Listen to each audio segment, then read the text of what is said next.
ایک اور اہم سوال قضائے عمری کے متعلق ہے کہ قضائے عمری کیسے پڑھیں. یعنی زندگی کے کئی سال ایسے گزر گئے کہ نمازیں نہ پڑھ سکے. اب عمر کے اس حصے کی نمازوں کی قضا کیسے کریں؟ ان نمازوں کی قضا کرنے کا صحیح طریقہ کیا ہے؟ تو اس سلسلے میں یہ یاد رکھیں کہ جن نمازوں کے فرض قضا ہوئے ہیں ان نمازوں کے فرضوں کی قضا فرض ہے. جن نمازوں کے واجبات وتر واجب قضا ہوئے ہیں عشاء کے، ان کی قضا واجب ہے، سنتوں کی قضا نہیں. اس لیے آپ نے فرضوں اور واجبوں کی قضا کرنی ہے اور ہر نماز کے واجب اور فرض کی قضا کریں. اگر آپ گھر میں ہیں، مقیم ہیں اور حضر گھر میں موجود ہے تو پھر ہر نماز کو پوری آپ قضا کریں گے. لیکن آپ سفر میں تھے اور سفر میں آپ کی نمازیں قضا ہوئی ہیں تو پھر جب آپ ان کی قضا کریں گے تو ظہر، عصر اور عشاء ان کی نیت میں قضا قصر یعنی 2 فرض پڑھیں گے. باقی فجر، مغرب ان کو پورا پڑھیں گے اور اسی طرح وتر واجب ان کو بھی پورا پڑھا جائے گا. اب اس چیز کو آپ ذہن میں رکھیں کہ 3 وقتوں کے علاوہ ہر وقت میں آپ قضا نماز پڑھ سکتے ہیں. وہ 3 وقت کون سے ہیں جن میں آپ قضا نماز نہیں پڑھ سکتے؟ ایک طلوع فجر کے 20 منٹ بعد، دوسرا غروب آفتاب سے 20 منٹ پہلے، اور تیسرا نصف النہار شری جو کہ زوال کا وقت ہے. اس وقت میں آپ جو ہے نا وہ نماز قضا نہیں پڑھ سکتے. اس کے علاوہ ہر وقت میں آپ قضا نماز پڑھ سکتے ہیں.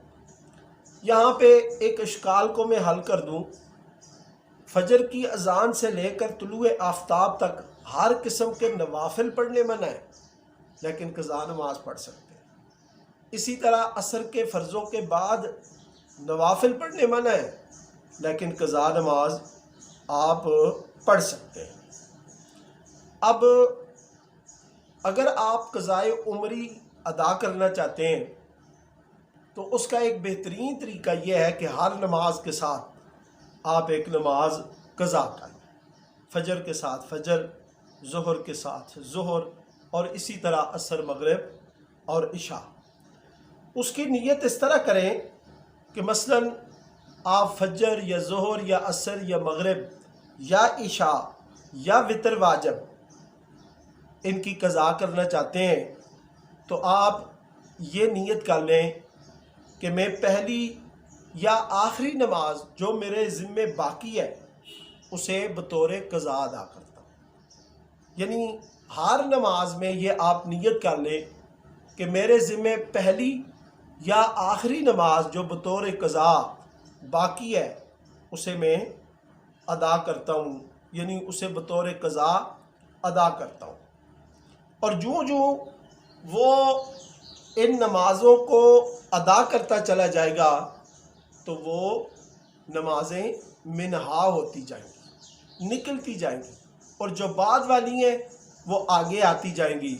اگر بالفرض آپ نے ساری نمازیں قضا کر لیں اور آپ پھر بھی پڑھ رہے ہیں اسی طریقے سے تو یہ آپ کے نوافل شامل ہو جائیں گے، نوافل شمار ہوں گے اور انشاءاللہ اس پر بھی آپ کو اجر ملے گا. اس لیے اس معاملے میں سستی کو ترک کریں اور آج سے ہی جو ہی آپ میری یہ بات سنیں آج ہی سے آپ ہر نماز کے ساتھ قضا نماز پڑھنا شروع کر دیں.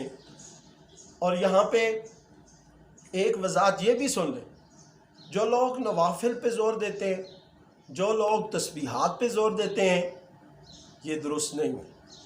نوافل اور تسبیحات پر زور دینے کی بجائے آپ قضا نمازیں پڑھیں۔